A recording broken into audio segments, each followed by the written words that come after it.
अस्सलाम वालेकुम स्टूडेंट्स, आज हम डिस्कस करेंगे चैप्टर नंबर 1 टॉपिक नंबर 1.4 और टॉपिक टाइटल है एरर्स एंड अनसर्टेनिटीज़। स्टूडेंट्स, जैसे आप जानते हैं, अगर हम अपनी डेली लाइफ की एग्जांपल लें तो डेली लाइफ में जब हम अपने राउंड अबाउट देखते हैं तो हमें ये बात पता चलती है डेट नथिंग इज़ परफेक्ट। कोई भी चीज़ जो है वो बिल्कुल आइडियल नहीं होती, कोई भी चीज़ ऐसी नहीं है जिसमें किसी किस्म की मिस्टेक ना हो, बल्कि हमें हर जगह पे कुछ ना कुछ जो है वो मिस्टेक नज़र आ रही होती है। ठीक है, हर अपने डेली लाइफ के हर काम में कुछ ना कुछ जो है वो कमी या कोई ना कोई मिस्टेक जो है वो ज़रूर होती है। सेम इसी तरह जब हम फिज़िक्स के साथ डील कर रहे होते हैं तो फिज़िक्स एक ऐसा सब्जेक्ट है जिसमें हमें डिफरेंट चीज़ों की मेजरमेंट्स करनी होती हैं, और वो मेजरमेंट्स किन चीज़ों से की जाती हैं, उन मेजरमेंट्स को करने के लिए हमें सिंपली मेजरिंग इंस्ट्रूमेंट्स का इस्तेमाल करना पड़ता है। सेम इसी तरह अगर हम एक एग्जांपल कंसिडर करते हैं कि हमें जो है वो फाइंड करनी है value acceleration due to gravity की, तो आप जानते हैं कि एक्सेलरेशन ड्यू टू ग्रेविटी की जो एक ट्रू वैल्यू है या एक ऑब्जर्व्ड वैल्यू है, उसकी हमारे पास जो मैग्नीट्यूड और उसकी वैल्यू है वो क्या आती है 10 मीटर पर सेकेंड स्क्वायर। ये हमारे पास एक्सेलरेशन ड्यू टू ग्रेविटी की बिल्कुल एक ऑब्जर्व्ड और ट्रू वैल्यू है। अब हम एक खुद से एक एक्सपेरिमेंट परफॉर्म करते हैं कोई भी मेजरिंग इंस्ट्रूमेंट इस्तेमाल करते हुए, और उसके ज़रिए हम दोबारा से वैल्यू ऑफ जी जो है वो फाइंड करना चाहते हैं। तो लेट्स सपोज कि हमने जब मेजरिंग इंस्ट्रूमेंट इस्तेमाल किया तो जो वैल्यू ऑफ जी हमने फाइंड की वो वैल्यू आई हमारे पास 9.4 मीटर पर सेकेंड स्क्वायर। तो आप देख सकते हैं कि एक्चुअल वैल्यू इज़ 10 मीटर पर सेकेंड स्क्वायर, लेकिन जो हमने कैलकुलेट की वैल्यू वो कितनी आ रही है 9.4 मीटर पर सेकेंड स्क्वायर। तो इससे के बाद साफ जाहिर हो जाती है कि यहाँ पे कुछ ना कुछ जो है वो एरर, कोई ना कोई मिस्टेक जो है वो मौजूद है। अब हमें पता होना चाहिए कि एरर और हमारी जो मिस्टेक है, एरर को हम फिज़िक्स की सेंस में किस तरह से एक्सप्लेन कर सकते हैं।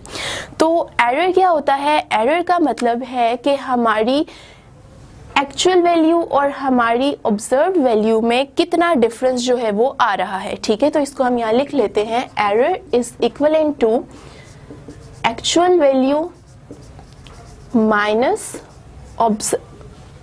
Minus measured value. ठीक है, तो एरर हमारे पास क्या है? एरर हमारे पास एक जो है वो फॉर्मूला के थ्रू हम फाइंड कर सकते हैं, और वो फॉर्मूला क्या है कि अगर हम अपनी एक्चुअल वैल्यू को लें और उसमें से अपनी जो मेजर्ड वैल्यू है उसको माइनस कर दें तो जो रिजल्ट आएगा हमारे पास, लाइक अगर करके देखें 10 मीटर पर सेकेंड स्क्वायर माइनस 9.4 मीटर पर सेकेंड स्क्वायर, तो रिजल्ट क्या आता है 0.6 मीटर पर सेकेंड स्क्वायर। तो ये जो हमारे पास 0.6 मीटर पर सेकेंड स्क्वायर की वैल्यू आ रही है, ये क्या इंडिकेट कर रही है कि हमारी जो वैल्यू हमने यहाँ पे मेजर की किसी इंस्ट्रूमेंट को यूज़ करते हुए, उसमें कितना एरर आ रहा है, उसमें 0.6 मीटर पर सेकेंड स्क्वायर का जो है वो एरर अकर कर रहा है। तो इस चीज़ को हम कहते हैं कि हमारे पास कोई ना कोई एरर जो है वो इंस्ट्रूमेंट का मौजूद है। सेम इसी तरह अगर हम बात करें कि अनसर्टेनिटी जो है वो किस चीज़ को कहा जाता है, तो अनसर्टेनिटी अगर सिंपल इंग्लिश लैंग्वेज की बात करें और सिंपल मीनिंग्स उसके देखने चाहें तो अनसर्टेनिटी का मतलब होता है स्टेट ऑफ डाउटफुलनेस, यानी ऐसी हालत जिसमें हमें किसी भी चीज़ के ऊपर कोई शक हो कि क्या ये चीज़ ठीक है या नहीं है, तो इस चीज़ को हम क्या कह देते हैं, अनसर्टेनिटी कहते हैं। सेम इसी तरह फिज़िक्स को जब हम स्टडी करते हैं तो फिज़िक्स के जो मेजरिंग इंस्ट्रूमेंट्स को हम उनको डील कर रहे होते हैं, तो हर मेजरिंग इंस्ट्रूमेंट के अंदर भी कुछ ना कुछ अनसर्टेनिटी जो है वो मौजूद होती है। अब फिज़िक्स के अंदर जो अनसर्टेनिटीज़ होती हैं वो क्या क्या चीज़ें हमें प्रोवाइड करती हैं, तो उनको देखते हैं। अनसर्टेनिटी का फिज़िक्स की रिस्पेक्ट से मतलब होता है lack of information, lack of information. अब जैसे आप कंसिडर कर लें कि आपके पास एक आपने मेजरिंग इंस्ट्रूमेंट यूज़ करते हुए वैल्यू ऑफ जी जो है वो फाइंड आउट की है। अब दो स्टूडेंट्स हैं जिन्होंने डिफरेंट वेज में जो है वो वैल्यू ऑफ जी फाइंड की। एक ने कहा जी कि मेरी जो वैल्यू आ रही है डेट इज़ 9.4 मीटर पर सेकेंड स्क्वायर, और जो दूसरा स्टूडेंट है उसने कहा मेरी वैल्यू आ रही है 9.6 मीटर पर सेकेंड स्क्वायर, और दोनों ने ये जो एक्सपेरिमेंट है वो सेम इंस्ट्रूमेंट को यूज़ करते हुए जो है वो वैल्यू फाइंड की है। तो इसका मतलब है इन दोनों वैल्यूज़ में अनसर्टेनिटी है, हम किसी भी कंक्लूजन तक नहीं पहुंच पा रहे कि एक्चुअल में जो हमारा रिजल्ट आ रहा है वो इनके अकॉर्डिंगली क्या होना चाहिए। तो इस चीज़ से हम एक रिजल्ट पे पहुंचते हैं, that is a lack of information. कि हमें एग्जैक्ट इन्फॉर्मेशन जो है वो किसी मेजरिंग इंस्ट्रूमेंट के थ्रू नहीं मिल पा रही, तो इस चीज़ को हम एक इंस्ट्रूमेंट की अनसर्टेनिटी जो है वो कंसिडर कर लेते हैं। अब अगर हम बात करें कि हमारे पास एरर्स या फिर अनसर्टेनिटीज़ कितनी टाइप्स की होती हैं, तो उनको स्टडी कर लेते हैं। तो हमें यहाँ पता चलता है कि हमारे पास जो एरर्स हैं बेसिकली ये एरर्स 2 टाइप्स के होते हैं। टाइप्स ऑफ एरर, 2 टाइप्स के एरर हैं। Number 1 is a random error और नंबर 2 जो है वो हमारे पास होगा सिस्टमैटिक एरर। अब इनकी टाइप्स को स्टडी करने से पहले कि एरर्स की टाइप कितनी है, हमें ये भी पता होना चाहिए कि एक इंस्ट्रूमेंट के अंदर जब एरर प्रोड्यूस होता है तो उस एरर प्रोड्यूस होने की एक्चुअल वजह क्या होती है। तो अगर हम रीजंस देखें एरर प्रोड्यूस होने की, रीजंस फॉर द एरर्स, तो वो रीजंस हमारे पास क्या है। नंबर 1 रीज़न जो हमारे पास आती है वो तो ये है कि एक जो है वो इनएक्सपीरियंस पर्सन है,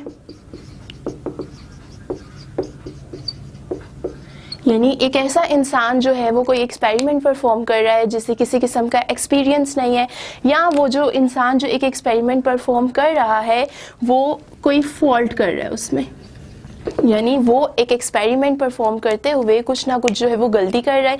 तो यहाँ से पता चलता है कि पहली रीज़न एरर्स प्रोड्यूस होने की वजह क्या है कि एक इंसान की जो है वो इनएक्सपीरियंसनेस या उसकी जो है वो अपनी कोई गलती होना। इस बात को हम यूँ कंसिडर कर सकते हैं कि अगर आप कंसिडर करें एक हमारे पास यूँ सिलेंडर बना हुआ है जिसके अंदर हमारे पास वाटर है और हमने इस सिलेंडर के अंदर मौजूद जो वाटर है उसका लेवल फाइंड करना है और यहाँ पे हमारे पास जो रीडिंग्स हैं वो लीटर्स में गिवन है। अब एक इंसान क्या करता है कि इस लेवल को फाइंड करने के लिए पहले इसको थोड़ा सा ऊपर से देखता है, फिर एक इंसान इसको थोड़ा सा डाउनवर्ड देखता है। तो इसका मतलब है कि वो बिल्कुल एग्जैक्ट पोजीशन नहीं देख पा रहा। अगर वो ऊपर से देखेगा तो उसे लेवल थोड़ा ऊपर हुआ हुआ नजर आएगा, अगर वो डाउनवर्ड देखेगा तो लेवल की पोजीशन जो है वो कुछ चेंज हो जाएगी। लेकिन अगर इंसान जो है बिल्कुल अपनी आंख को इस लेवल के बिल्कुल सामने रख के जो है वो इसके लीटर्स में मेजरमेंट करता है तो पता चलेगा एग्जैक्ट वैल्यू क्या है। लेकिन अगर एक इंसान एंगल को जो है वो डिफर कर रहा है तो इसका मतलब है कि एरर्स जो है वो हमारी रीडिंग्स में ज़रूर जो है वो प्रोड्यूस हो जाएंगे। सेम इसी तरह इनएक्सपीरियंस पर्सन का मतलब क्या है कि एक ऐसा इंसान जिसको जो है वो किसी भी एक्सपेरिमेंट परफॉर्म करने की ना कोई प्रैक्टिस है ना कुछ है, लाइक उसने जो है वो वर्नियर कैलिपर पकड़ा, उसे ये नहीं पता कि वर्नियर कैलिपर की रीडिंग्स बेसिकली किस तरह से ली जाती हैं, लेकिन इंस्टेड वो फिर भी उसको मेजर कर रहा है।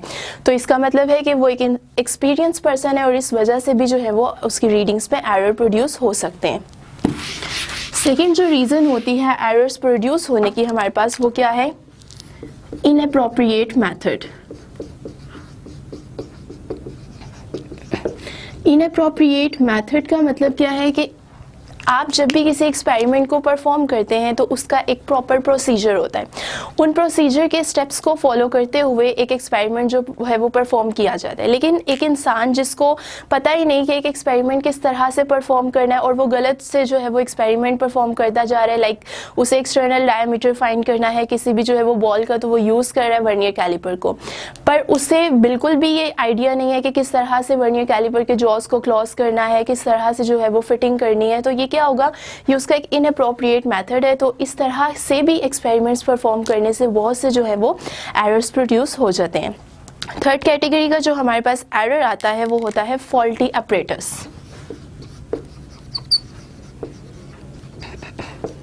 फॉल्टी अपरेटस का मतलब क्या है कि हम जो है वो ऐसे मेजरिंग इंस्ट्रूमेंट से जो है वो रीडिंग्स फाइंड कर रहे हैं जो कि खुद एक गलत इंस्ट्रूमेंट है, यानी जिसकी खुद से जो है वो कोई उसके अंदर मिस्टेक्स मौजूद है। यानी आप ये कह सकते हैं कि एक वर्नियर कैलिपर की अगर एग्जांपल लें तो वर्नियर कैलिपर के अंदर अगर हमारे पास एक ज़ीरो एरर मौजूद है तो इसका मतलब है कि उसके खुद अंदर एक एरर मौजूद है, तो वो आपको रीडिंग्स कभी भी अप्रोप्रिएट वे में नहीं दे सकेगा जब तक आप उसकी करेक्शन ठीक से जो है वो नहीं कर सकते। तो इसका मतलब होता है कि बहुत से ऑपरेटर्स हमारे पास लेबॉर्ट्रीज़ में ऐसे भी होते हैं जो कि फॉल्टी ऑपरेटर्स होते हैं और जिनके खुद अंदर कोई ना कोई इशू जो है वो प्रोड्यूस हुआ होता है।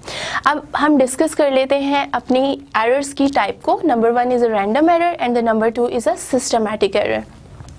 तो सबसे पहले अगर बात करें रैंडम एरर की, कि रैंडम एरर जो है वो क्या होता है, इसके लिए एक एग्जांपल कंसिडर कर लेते हैं कि आपने जो है वो वैल्यू ऑफ जी मेजर की, मेजरिंग इंस्ट्रूमेंट यूज़ करते हुए और कोई अपरेटस यूज़ करते हुए जो आपके पास वैल्यूज़ आई वो क्या आ रही हैं। फॉर द फर्स्ट टाइम जब आपने एक्सपेरिमेंट परफॉर्म किया तो जी की वैल्यू आई आपके पास 9.4 मीटर पर सेकेंड स्क्वायर। सेकेंड टाइम आपने यही अपरेटस यूज़ करते हुए यही एक्सपेरिमेंट परफॉर्म किया तो जी की वैल्यू आई 9.2 मीटर पर सेकेंड स्क्वायर। और थर्ड टाइम अगेन आपने जो है वो क्या किया, इसी इंस्ट्रूमेंट को यूज़ करते हुए वैल्यू ऑफ जी फाइंड की तो वैल्यू आई आपकी 9.0 मीटर पर सेकेंड स्क्वायर। तो आप यहाँ से देख सकते हैं कि हर दफ़ा आपके पास जो वैल्यू आ रही है वो क्या आ रही है, चेंज आ रही है। इसी चीज़ को हम कहते हैं रैंडम एरर, कि आपकी जो एक्सपेरिमेंटल वैल्यूज़ आपके पास आ रही हैं, जो मेजरेबल वैल्यूज़ आपके पास आ रही हैं, हर वैल्यू दूसरी वैल्यू से क्या है, डिफरेंट है। तो इस चीज़ को हम रैंडम एरर कहते हैं कि आपकी वैल्यूज़ का एक दूसरे से जो है वो क्या होना, डिफरेंट होना। अब इस टाइप के रैंडम एरर को हम रिमूव भी कर सकते हैं और इसके रिमूव करने के लिए आपको क्या करना पड़ता है, इसकी रिडक्शन के लिए, कि अगर आप चाहते हो कि आपका जो रैंडम एरर है वो रिड्यूस हो जाए तो उसके लिए आपको क्या करना पड़ता है, आप अपनी इन तीनों वैल्यूज़ का मीन फाइंड करोगे। और मीन किस तरह से फाइंड किया जाता है, like 9.4 plus 9.2 plus 9.0 divided by the number of values divided by 3। तो जब आपके पास अब आंसर आएगा वो एरर फ्री आंसर होगा।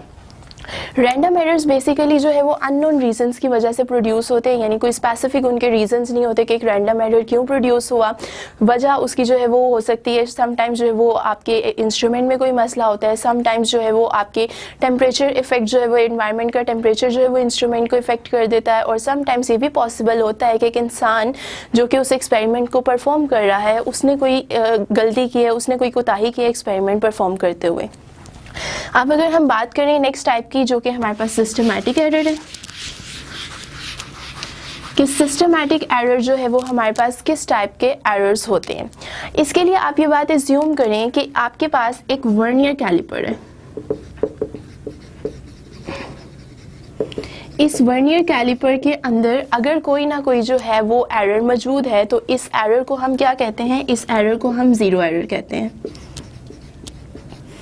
अब अगर एक वर्नियर कैलिपर में कोई ना कोई ज़ीरो एरर मौजूद है तो इसका क्या मतलब है कि अगर आप इस वर्नियर कैलिपर को यूज़ करते हुए कोई भी मेजरमेंट्स करोगे तो तमाम की तमाम मेजरमेंट्स आपकी जो है वो क्या आएंगी, गलत आएंगी। फॉर एग्जांपल कि अगर आप वर्नियर कैलिपर को यूज़ करते हुए एक एक्सटर्नल डायामीटर फाइंड करना चाहते हो ऑफ सफ़ेयर का, लेकिन इस वर्नियर कैलिपर में ऑलरेडी एक एरर मौजूद है जिसको हमने ज़ीरो एरर कहा था।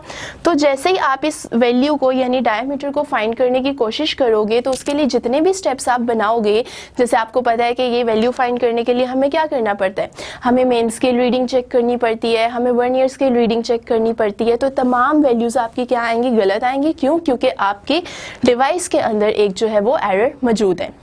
तो सिस्टमैटिक एरर क्या होता है, सिस्टमैटिक एरर एक ऐसा एरर होता है जिसके अंदर आपके डिवाइस के अंदर मौजूद एरर की वजह से या आपके इंस्ट्रूमेंट के अंदर मौजूद किसी एरर की वजह से आपकी तमाम जो रीडिंग्स होती हैं उन पे कोई ना कोई असर आ जाता है। ठीक है, लाइक आपकी वर्नियर स्केल की रीडिंग पे और आपकी मेन स्केल की रीडिंग पे।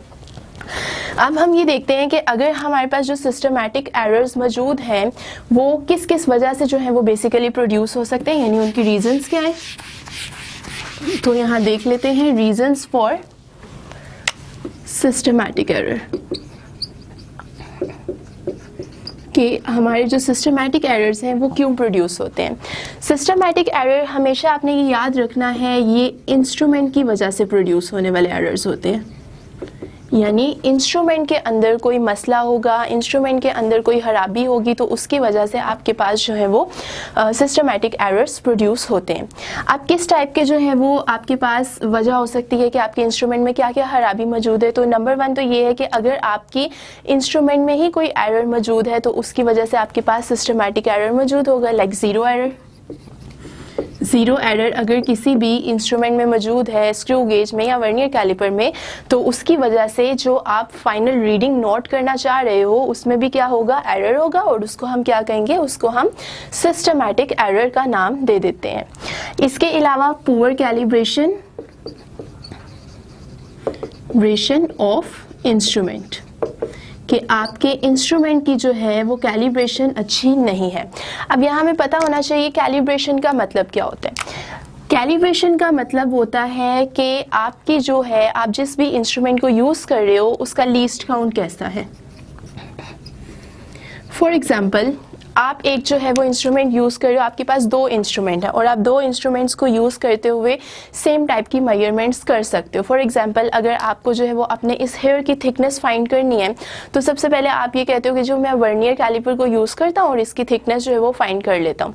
तो आपको पता है कि वर्नियर कैलिपर का जो लीस्ट काउंट होता है वर्नियर कैलिपर के लिए, वो क्या होता है, उसकी वैल्यू होती है 0.01 सेंटीमीटर, जो कि एक बहुत ज़्यादा यानी कह सकते हो इतना छोटा लीस्ट काउंट नहीं है। और आपका जो एक हेयर होता है उसकी थिकनेस इतनी कभी भी नहीं हो सकती, उसकी थिकनेस जो है वो 0.01 सेंटीमीटर से भी कई गुना जो है वो छोटी होती है। तो इसका मतलब है कि इस इंस्ट्रूमेंट की कैलिब्रेशन इतनी अच्छी नहीं, इसका लीस्ट काउंट इतना अच्छा नहीं, आप इस इंस्ट्रूमेंट को यूज़ करते हुए एक हेयर की थिकनेस फाइंड नहीं कर सकते। लेकिन अगर आप ये कहो कि आप जो है वो इंस्ट्रूमेंट यूज़ कर रहे हो, लाइक आपके पास एक स्क्रू गेज है, तो स्क्रू गेज का जो आपके पास लीस्ट काउंट है वो 0.001 सेंटीमीटर्स के इक्विवेलेंट आता है। तो इसका मतलब है एक बहुत छोटा लीस्ट काउंट है और इतनी छोटी हद तक की वैल्यू हम इस इंस्ट्रूमेंट को जो है वो यूज़ करते हुए फाइंड कर सकते हैं। तो हम ये कह सकते हैं कि एक हेयर की जो थिकनेस है वो स्क्रू गेज से हम मेजर कर सकते हैं। तो यहाँ से पता क्या चला कि कैलिब्रेशन जो है वो वर्नियर कैलिपर की इतनी अच्छी नहीं थी। क्यों? क्योंकि उसका लीस्ट काउंट बहुत बड़ा था और लीस्ट काउंट जितना बड़ा होता है हमारी जो वैल्यूज़ में एक्यूरेसी होती है उतनी ही कम होती है। लेकिन स्क्रू गेज का लीस्ट काउंट बहुत छोटा है, इसका मतलब है इससे फाइंड करने वाली जो वैल्यूज़ होंगी उनकी एक्यूरेसी बहुत ज़्यादा अच्छी होगी। तो हमें ऐसा इंस्ट्रूमेंट इस्तेमाल नहीं करना चाहिए जिसकी कैलिब्रेशन पुअर हो। इस वजह से भी हमारे पास जो है वो बहुत से एरर्स जो है वो प्रोड्यूस हो जाते हैं। अब हमें ये देखना है कि हम सिस्टमैटिक एरर्स को किस तरह से जो है वो रिमूव कर सकते हैं। यानी बात करें अगर रिडक्शन ऑफ सिस्टमैटिक एरर्स,